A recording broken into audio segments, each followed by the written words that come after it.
The great sweaty beast that is Hewlett is back. This tap is... I really have to find a better place for these things. I got to move that tap. I could move the phone, I suppose. It might be easier. So yes, first, let's pour myself a cup. Where'd I put the freaking coffee? Oh, my God. This is ridiculous. Okay. Coffee time. Let's go. Here we go. Look at that.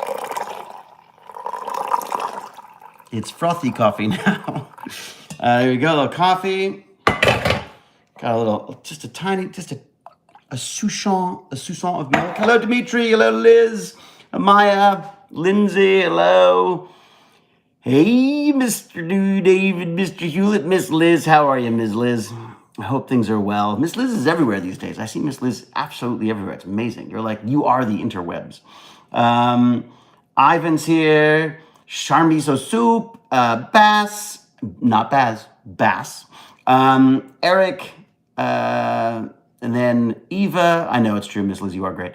Eva, I quit another stream to go here. Oh my God, Eva, I'm so sorry about this. I'm sure the other one's much more exciting. So you know, what else we got going on here? Dinner's ready. Oh man, I wish. I'm hungry already. DJI Man Tony. Is that DJI like the? Are we talking drones here? DJI Man Tony. Is that like the Magic Man, Randy? What do we got? Morgan DiNardo, hello to you. Daniel, Kenny Ken, I like that. Kenny Ken. Blake Browning, we must have common interests. It's true, Miss Liz. We both love me. There you go. That'll do. We're both huge fans of me. That's basically how it works around here. Good to see you again, Dimitri. Things are well, I hope. Yes, DJI Mavic Air 2. Ooh, sweet. Is that have you seen the Mavic Air? That's not the one. There's a FP, what's it called? An FPS, like first person driver or something, or whatever it is. The Mavic's got this, or DJI's got this new drone where you just put on this crazy looking cool cyberpunk goggles and you are racing along with the drone. And I love the sound of it, but I think I get sick in a car. I get sick on a ferry. So I can only imagine how sick I would get trying to do, first person racing stuff. Strauss, g'day to you. Did you fix your sun bobblehead thing? I don't know what you're talking about. I broke nothing.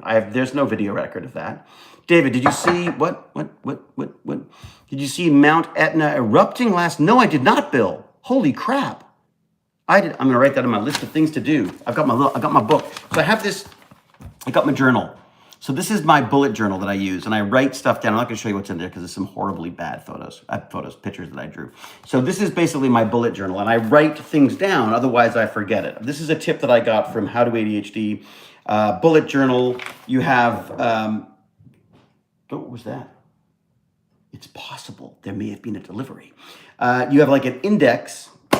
You have an index at the front where you write down so you number all your pages. You put an index at the front. So when there's something important, like I'll say something like, things to read, I have a things to read section now I think about it. Or things to look at. Here we go. That's me. I told you there's someone at the front door. Let's go see what's at the front door. Let's go see if I have to sign or anything. My big sweaty door answering thing. Make sure that it's arrived all right. So, here we go. I've got my package. Oh, look at this. Oh, hey, not you. Come on. Look at this. So she's like suddenly in like action mode. Come on, action mode, dog. Let's go. Come on, in you come. Ooh, there is a package for me. Let's see. Come on, let's go. Come on. All right, I'm going to put it here. And then I've got, oh, shoot. Glasses drop. It's chaos around here. Welcome to the Chaos Academy.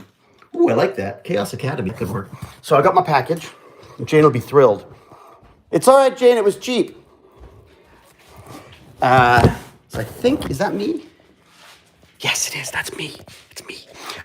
So I'll do an unboxing later, maybe. We'll see if Baz will let me do. Actually, no, I can't. What am I saying? Don't do later. I can't do later. I've got Magic the Gathering today. So Mount Etna. Let me go check that out today as well. I'm also doing this. I'm reading this book. So my Learn of the Burn Alert today. I was on the torture device, of course, today. I sort of like to mix it up. So I'll do yoga one day and then the torture device another, which is the elliptical, and then I've been taking a lot of days off, which I haven't really meant to, but I don't know why my schedule is like totally off right now. I don't know whether it's sleep or excitement or I don't know what it is, but so a nice long chat with my mom, and then did this elliptical thing. And so I'm reading this thing called Inquiry Mindset. And let me see if I can find out who I wrote it down, of course. Trevor McKenzie and Rebecca Bathurst Hunt have written this book called Inquiry Mindset. And it's like for teachers or educators, I guess, all about sort of like how to do kind of what we're doing with Tech Bandits. Like, it's really funny to hear them talk about this list of things that the teachers need to think about. And I'm like, well, I mean, not like, oh, how great am I? But I mean, just how I've sort of stumbled into a lot of this stuff. I mean, it's kind of like we're having to formalize common sense on some of this stuff. Like, of course, kids are going to be more interested in stuff that they're interested in. They're going to learn more about things that they're interested in. So it's just kind of nice to have a lot of the things that I've been sort of doing out of, the general, as I say, the Chaos Academy. And it's working. I mean, it's sort of working with my folks so far, my little kids, and they seem to, they got a whole book about this stuff. So I'm curious to see how they've sort of formalized that. And I always like to read about stuff about education stuff because I have a very limited history with education, shall we say. I did not finish high school. I always loved learning. I always read. I was always curious about stuff, but I freaking hated every second of school. I just absolutely don't know what about something about the classroom and just everything. I couldn't deal with it. And obviously with my squirrel mentality, if the room had a window, forget it. Even if the room didn't have a window, forget it. I can be distracted by anything. Around exam time every year, suddenly all of the desks around me would empty out and all the kids would move further up to the front of the classroom and I would still be at the back by myself going like, hey, where is everybody? And it's because they wanted to pass their exams instead of hanging out with me. Because I'd be doing things like, wow, what are cool names for bands?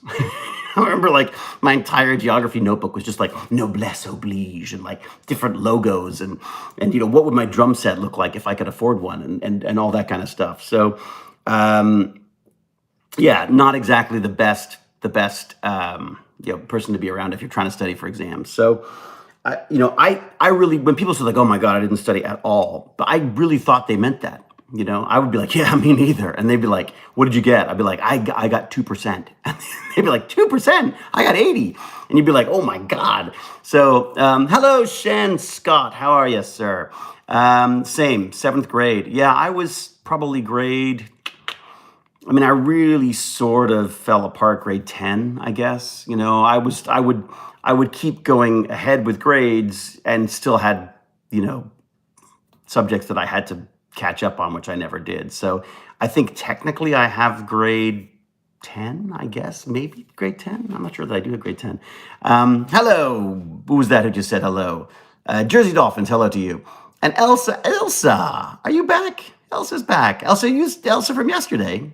And you love science. There you go. See, that was my thing, but I never saw I could never equate what I did in my spare time, which was, of course, all science stuff, which was all like pulling apart old televisions to see how they work and what parts shocked you horribly. There are some, all the capacitors. So you learn the parts of things, even though you're just taking them apart. And I always felt like a bit of a failure because I was like, I took it apart. I can't put it back together again. It's like, who cares? It was broken already. I took it apart. I learned all the parts. That was learning, right? But I never made that connection. So it was only later that I realized that that's what got me excited about technology, the watching Doctor Who and then rushing off and getting light bulbs and trying to make things light up and do things and pretending that they were going to be, they were going to make me Doctor Who. They were going to make me a Time Lord.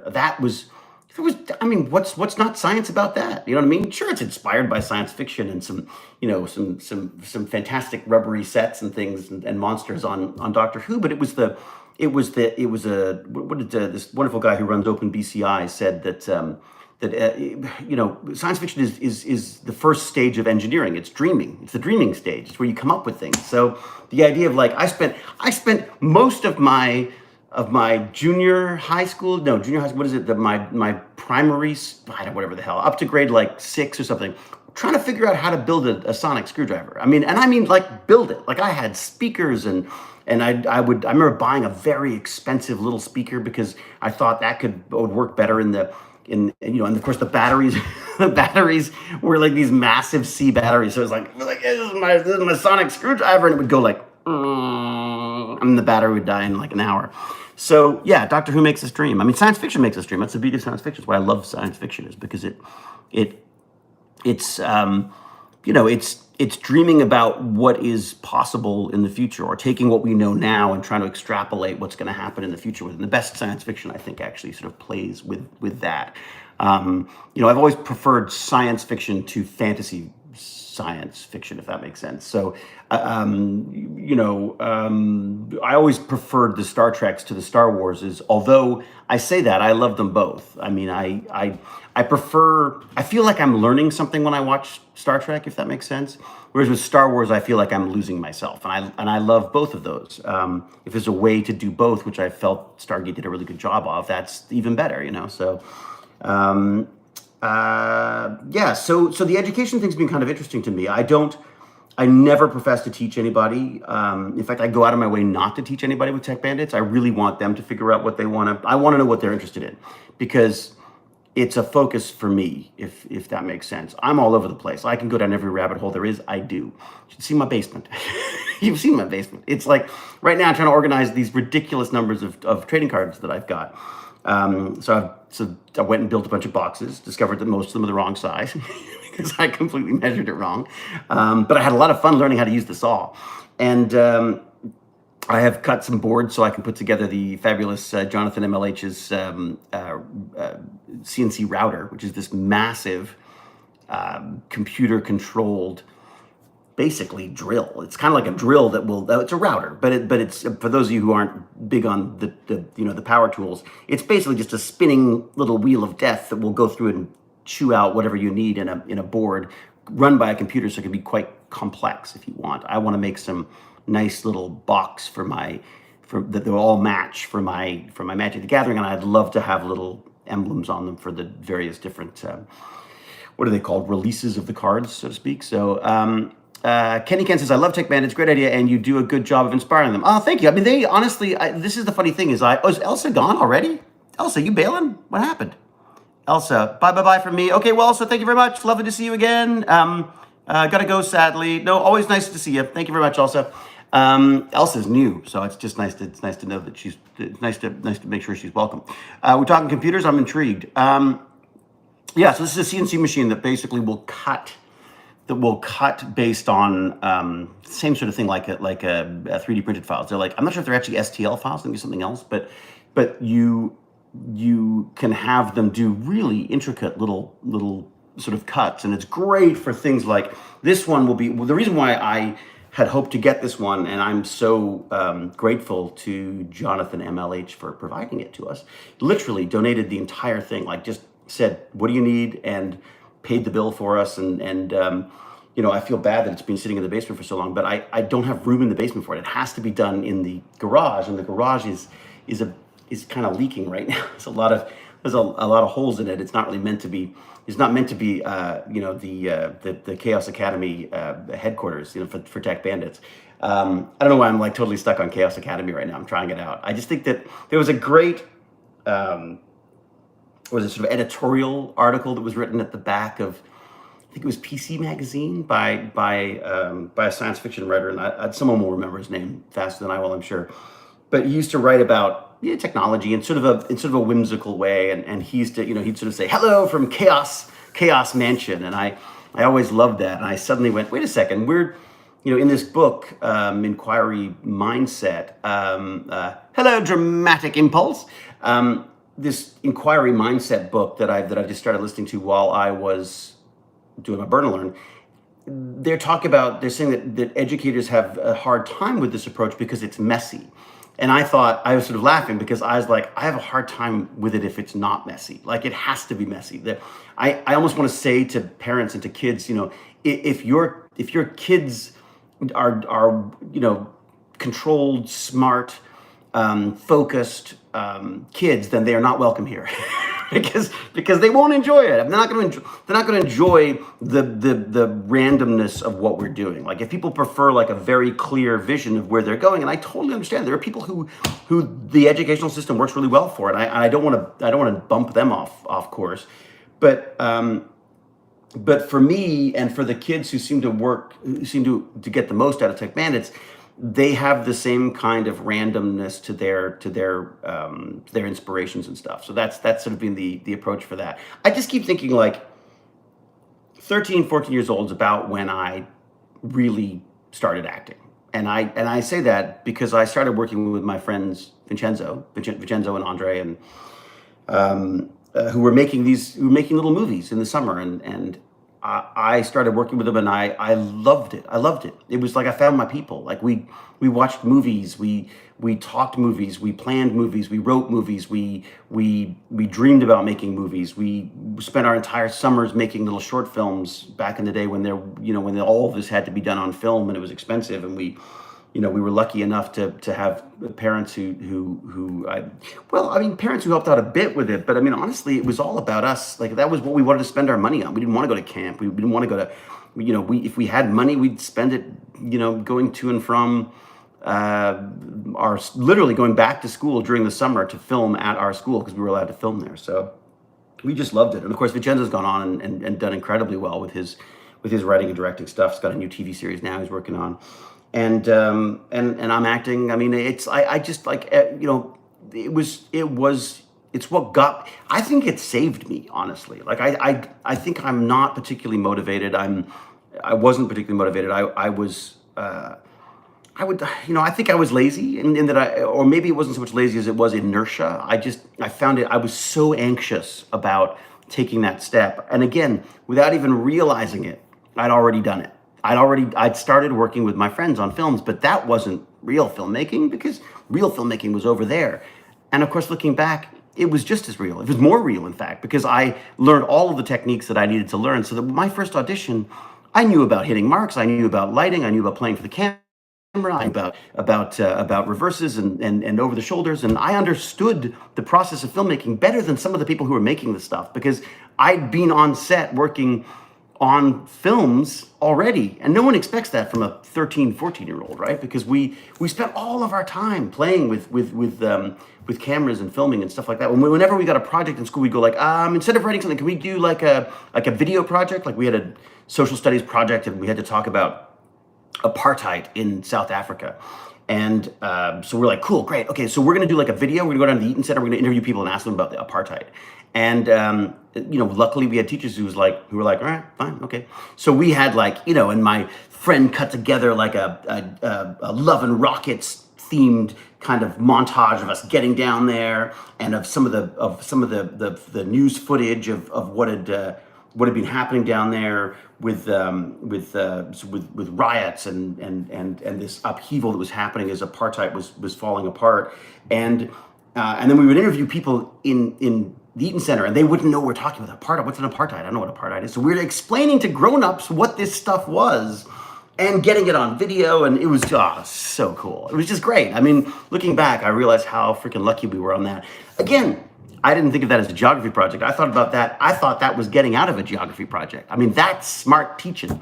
So, that was my experience. But I thought, oh my God, I got to get these kids now. I got to get them when they're 13. I got to get them when they're 14, so that I can be a part of that process. Because I feel like if I didn't know that that's what I wanted at 13 or 14, there's so many different ways you can be bounced off course.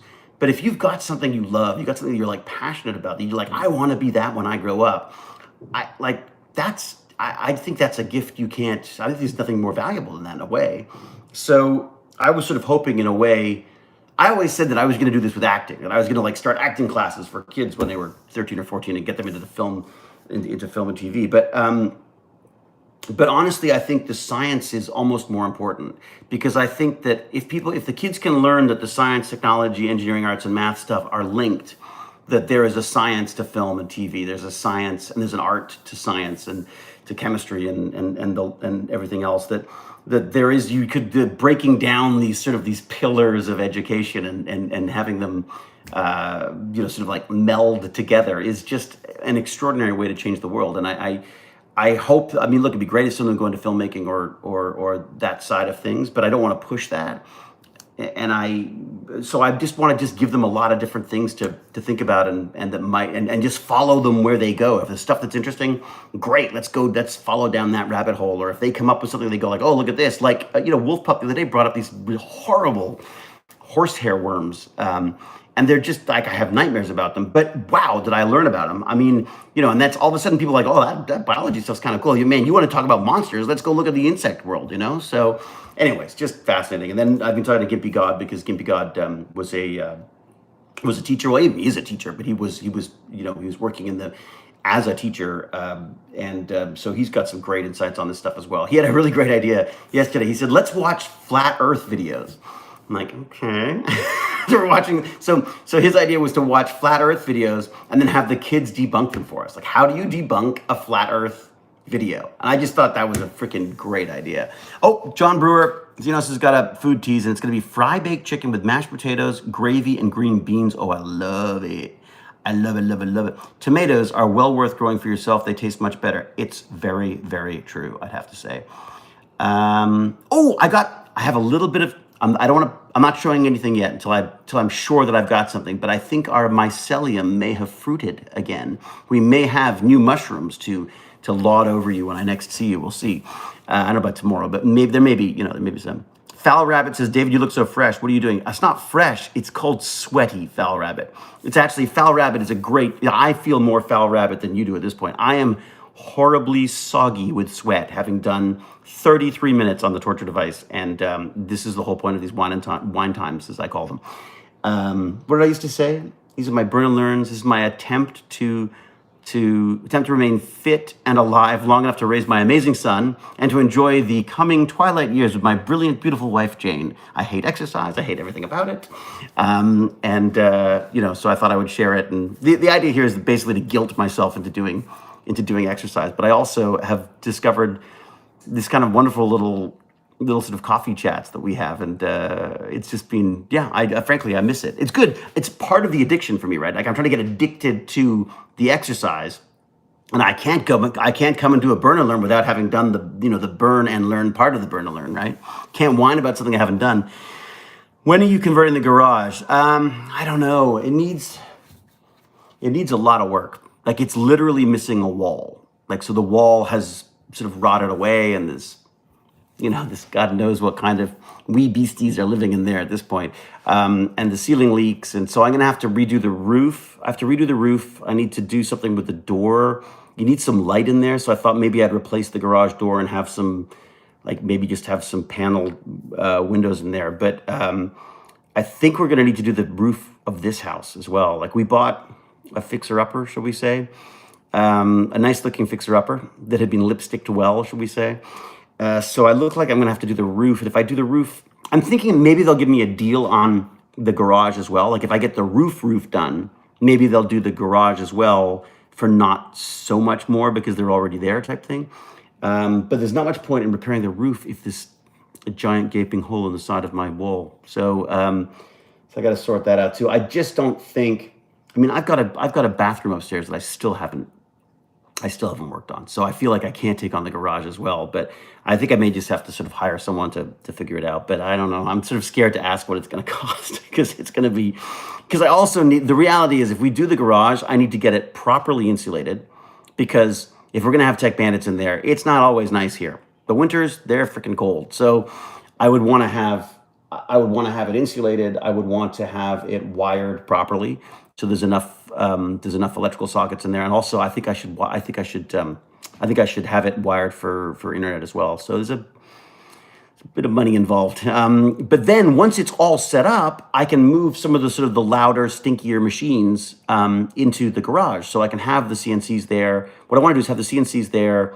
I want to have like a key code pass thing so that I can give kids their cards. And if they want to come in and use the tools, as long as their parents are fine with it, they can come in and do that.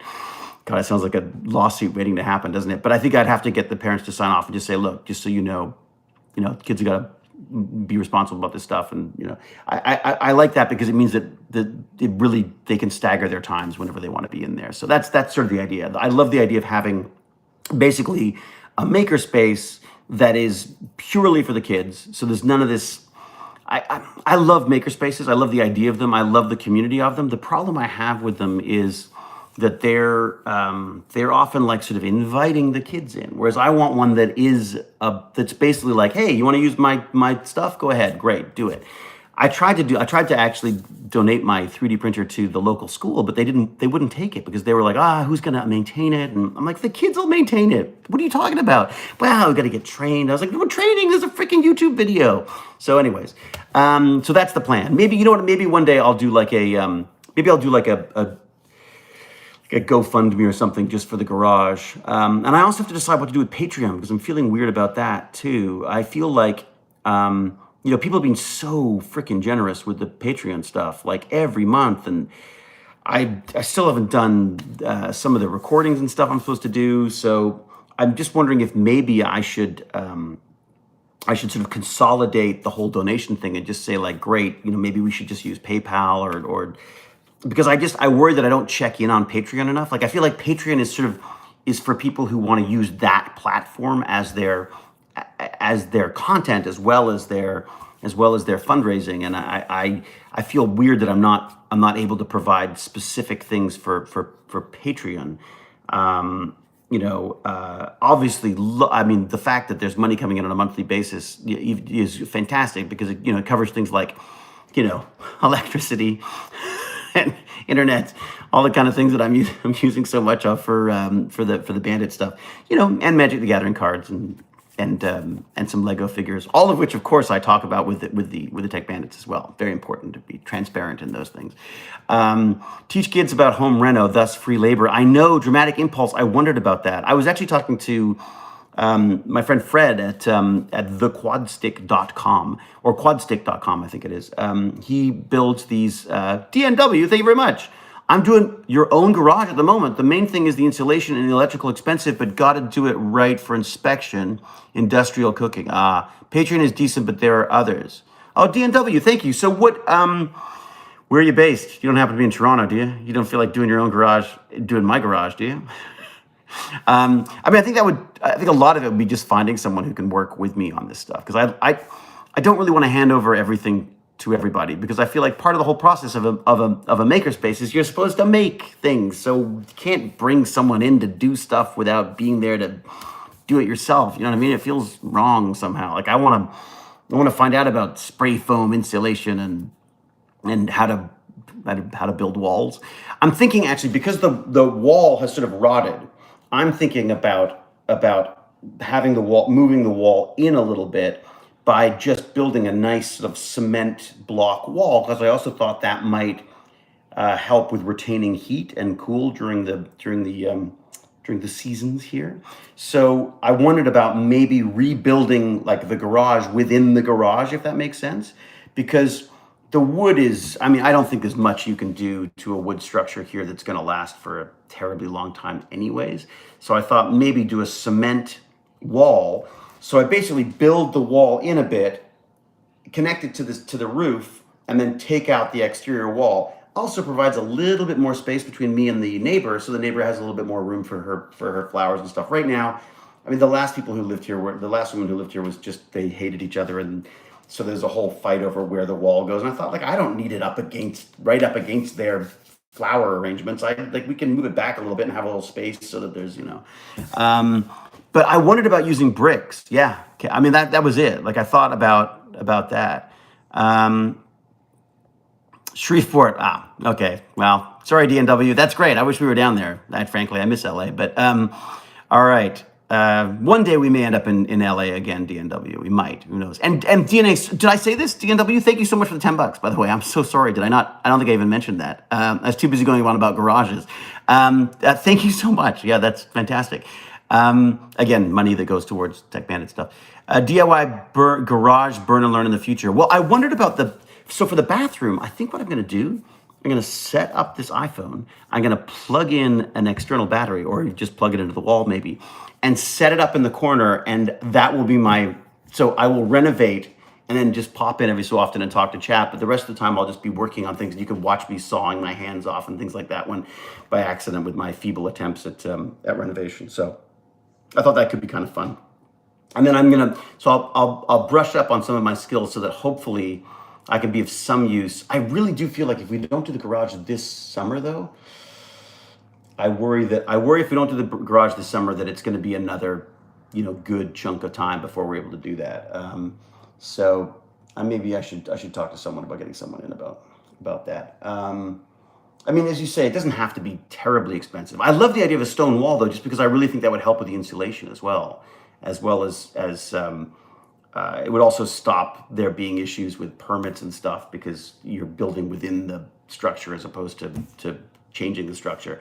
We could go to 2 levels. Oh, we could have you could have like a bird's nest. You could have like a Tech Bandits, control room upstairs that has like a fridge that has chocolate and beer in it. Not beer. It was like de-alkalized beer, ginger beer maybe. So, thank you very much. What was that? Tailed, thank you very much. Do some recording in VR chat. Go through the gate in VR. You'd likely get a free McKay Shiba. My community director would be thrilled.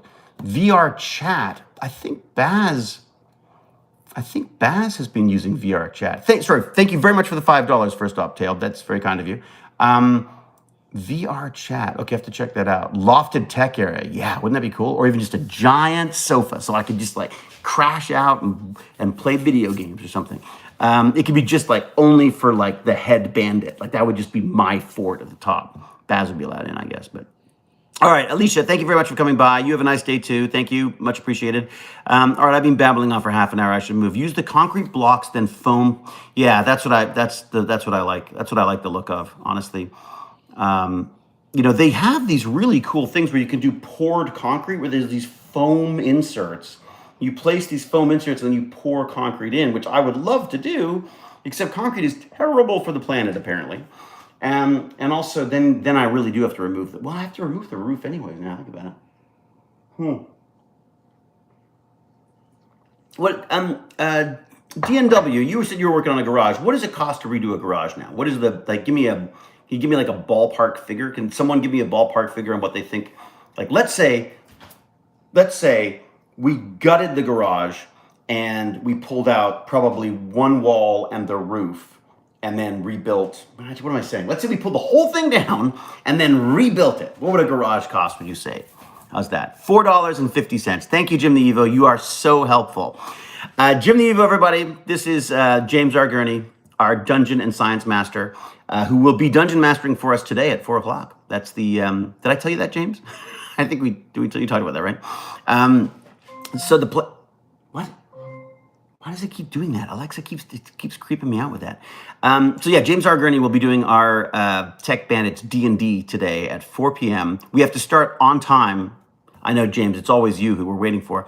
But I will try to get in there a little early so that we are ready to go at 4 o'clock because a bag of chips has to be gone by 5:30. So it's an hour and a half only. That's all we've got. So there you go. It is spying on me, exactly. Any reno of a room is at least $25,000. Any reno of a room is at least $25,000. What? Say what? Well, William, I'm not getting you to reno the room. Is it really $25,000? No. Seriously, is it that much? It's cheaper to rebuild at the stage you're talking about, I think. Removing walls and replacing them is much more time consuming than knocking it down. Oh, clearing and rebuild. Oh, that's interesting. Okay. You understand port forwarding. Really could use some help. Just install a home security system. Can't access it over internet. I've been looking at the PF Sense. I'm thinking about maybe doing that. I have an old laptop. I thought maybe I could plug something in that. It's just something else to deal with. Apparently Ubiquity's great too. Gib, oh my God, thank you very much. $10 from Gib. Try smart blocks. They're like Lego blocks, but for building houses and such. Just a thought. The $10 bucks goes for a larger coffee cup. Oh, sweet, Gib. Sweet. I do need a new coffee mug. I saw one that's Groot's head. I thought, I want to drink coffee out of Groot's head. I think that would be really cool. Gervais, I'm very good. Thank you. I hope you are as well. That sounds a lot more reasonable. Prices are much here. Where are we going? Well, who's got another number for me here? Hey, Peter. Must have a garage doomsday shelter. That's true. Well, I'd love to have a yeah. Okay, for what I'm doing, it's a 2-car garage originally. I'm splitting it into a kitchen and a gym. For us, it will be around 12,000. Price depends really on what you're doing and where you live. Yeah, interesting. 80K with a foundation? Jesus. I mean, we have a foundation, but that's the other weird thing. So we've got a foundation, but for some reason, the slab that the garage is on, it's like the ground beneath it has started to erode. So it almost looks like it's sitting above the ground, which also makes me a little nervous. I see Black Widow is going to Disney Plus. Yeah, awesome, good. You need one with the TARDIS that disappears when the mug gets warm. Except that I thought those were bad for you because it was some kind of chemical. Oh my God, Radonna Bell, thank you very much. Hire the contractor. I'm 58 and discovered years ago that there is not enough time or energy to do it all yourself. So true. I'm 50 something. Jesus, what am I now? 50. How old am I now? 52, 53? I don't remember now. Wow, that is, yeah, okay.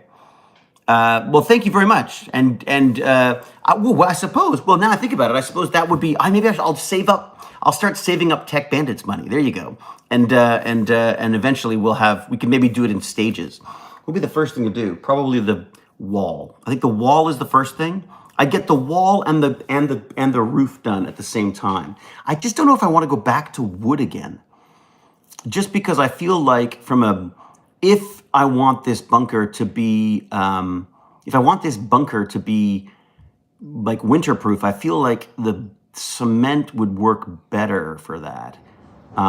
Plus, I don't know if Jane would go for it. Hey, Jane. Yeah?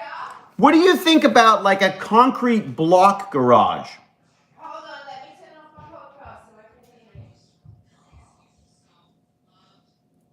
Sorry, what was that? How would you feel about a concrete block garage? We could put something in front of it. I thought concrete was now considered not eco. I was thinking the blocks though. So the big airy ones with the holes in the middle? Yeah, I thought maybe just because it could work for insulation as well, right? Yeah, okay. And we can make them prettier. Yeah, no, I don't. You're right. She doesn't sound thrilled, dramatic impulse. She also knows me well enough to know that I may have forgotten all about this in like 10 minutes. So, it's possible. Wood is false economy. Yeah, well, that's what I wonder about. You are 52. Slow down, bud. You look way older. Yeah, good point, Red Star. Slow down. We do less exercise. Opal Mist. Configuring port forwarding usually involves accessing the administrative web interface on your internet-facing modem, right? It's usually like 192.168, something or another. They tend to have like a set administrative address that will automatically pop you in there, and you'll need to know your password and stuff. But yeah, you can change a bunch of stuff there. What was that? Please? Please say my name. Hello, Selma. I'm saying Selma's name. This is Selma's name. Her name is Selma. I said it. Welcome, Selma. Set aside like 15% of the Techno Bandits for doing the garage studio. As far as the outside, you can always add on different designs like siding. Yeah, that's what I figured. So we build it. Jane hates it. We put something on top of it. Yes, it has been fun watching you, but gotta go. All right, get out of here, Vessler. Thank you very much. A pleasure. Oh, Emperador, the master of questions. Question of the day. Are human ethics learned or natural?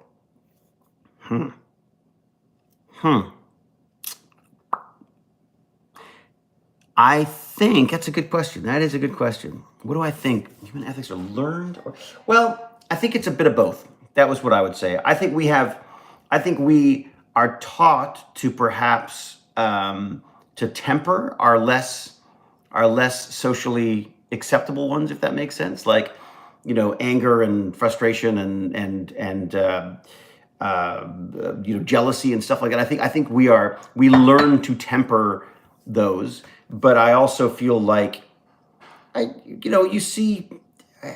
you see a bit of both in kids, right? I mean, you see kids who you get the same kid can be very nice to someone in one situation and be a horrible little brat in others. I mean, I think it's the same with everyone. So I think it's a combination. I don't think we can sort of say it's one or the other.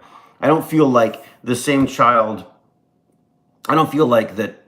If the same child was raised differently.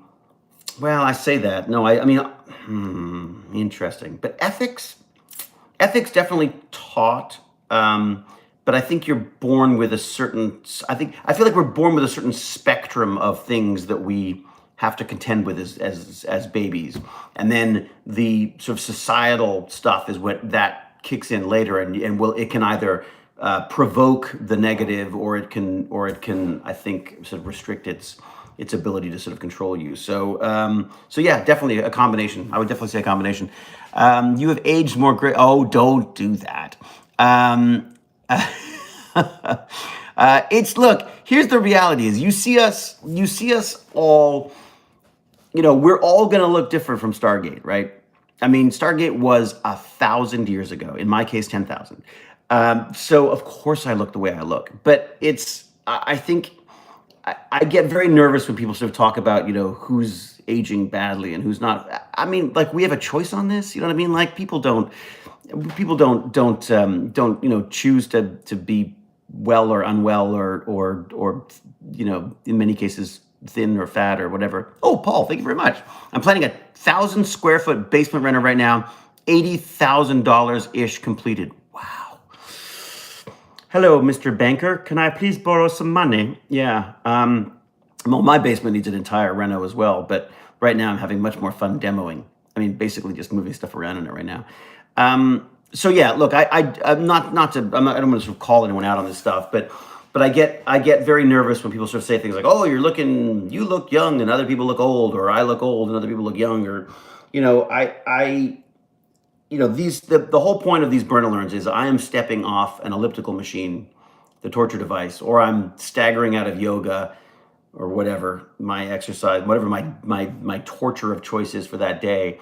And it's so you get what you get. You know what I mean? Some days it's spotty, some days it's not. Some days I look like I'm about to die. Other days I look fresh faced and youthful. It's every day is not the same for people. So remember, when you see people, they could be ill, they could be tired, they could be they could have a lot of makeup on, they could have no makeup on. So I think and who gives an F what people look like anyways, right? I mean, it's especially when it comes to my age. I get to the point where it's like, whatever. You know what I mean? Like, I would like to look nice enough for Jane to hang around. That would be fantastic. There's some days I accomplish that. There's some days I don't, I'm sure. But that's really all it comes down to. It's just that and embarrassing my son. Those are the only things that are of a priority for me. So fashion-wise, I go look at the IMDb's headshot. Go look at my headshot on the IMDb, because I get so much flack about it. People go like, "Oh my God, like, who looks after the IMDb? You got to go after them for that." I just, I'm at an age now where I'm not playing pretty people. You know what I mean? Like, that is not a friend of mine once said, like, the uglier you are, the more you work. and I think there's something to be said for that there's an extreme to, as I get older and more, bumbling in my ways, I will probably work more. It's amazing, the roles that I've got recently because of, I think, where I'm at in my life, So, I worry about too much of the focus on that stuff. Like, oh, so and so looks terrible. Who knows? Who knows what they're going through? You know what I'm saying? I mean, it also depends when they're on social media, right? What do they say? You're comparing your blooper reel to the real world, if that makes to someone's show reel. So it's like we look on the internet and we see all these people who are all sort of shiny and perfect and beautifully lit and dressed and fabulous, and that's not their reality either, right? I mean, that is what they present to the world, and bless them for doing it. Lucky them. I'd love to have people figuring out what I should be wearing and saying and doing on social media. But I think it's also, there's something to be said for just sort of reminding people that we're all geeks here. We all geek out about something, and some people geek out about the way they dress, and some people don't. Anyways, generally, you can get work for your looks. You're one of the lucky few. Yeah, I mean that's just genetics, right? I mean, really, it's the way you look. If you feel great, what does it really matter? How old you are? Looks don't mean much. Most what you see is just the image. Yeah, exactly. I mean, this is an image, right? I mean, this is a carefully tailored image. I have carefully stepped off the treadmill onto online. I think this is like my. I always think of this as like my. There was a very famous comedian whose name has escaped me. God, there was a movie with Jim Carrey in it who played him. But he used to, even though he was incredibly, yeah, it's like free therapy. Very true, Jim the Evo. You know, he was on like SNL. He had a TV show. Andy Kaufman, or Kaufman. Thank you, Adam. So, but he still kept his job at like I don't know, whatever it is, like the local Denny's or whatever it was. Like he still had this like minimum wage job that he kept to remind himself of who he was. And in a strange way, I feel like my burn and learn wine time is becoming that for me. It's like, okay, so that's what you see on TV. Here is the sad reality behind this. Because I don't know about you, but I find that interesting. I love seeing. I love feeling like I'm privy to stuff that about my favorite sort of actors and peoples and personalities and stuff. And I'm certainly very excited by when Baz introduces me to a new YouTube channel or something that he's enjoying. Or for that matter, I mean, Gimpy Gods recommended a couple of streamers recently, and I'm just like, oh, cool. So what's the how are they using these tools? How are they presenting themselves? And I find all this stuff kind of fascinating. This is just another rabbit hole for me. So, and speaking of which, oh my God, after 15 minutes of chattering about how I was going to leave, I'm going to leave. You don't look so sad. Yeah. I don't look so sad. You look all right too, yourself, kid. It's not a sad reality. You look great. Oh, I see. Thank you very much, Atlantean. It's this, yes. You ever think about streaming your workouts? Do you think many watchers would enjoy it and even join in? Really, Red Star? Oh, I don't know. Like, I feel bad enough coming in like this. I just can't imagine. Like, you want to watch me like drooling and sweating and swearing and like, I don't know. It's funny because Barnacle mentioned that as well. Barnacle actually said like you should stream your workouts, and I don't know. That feels like, I don't know, slightly. I may be too British for that. It's possible.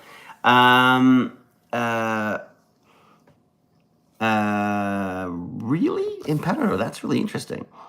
Imperator's trying to suck me into another question. Well done, Imperator. But I just thought it was interesting that Imperator is dyslexic in Spanish, but in English not. Wow, that is wild. I'm looking into that. That's kind of neat.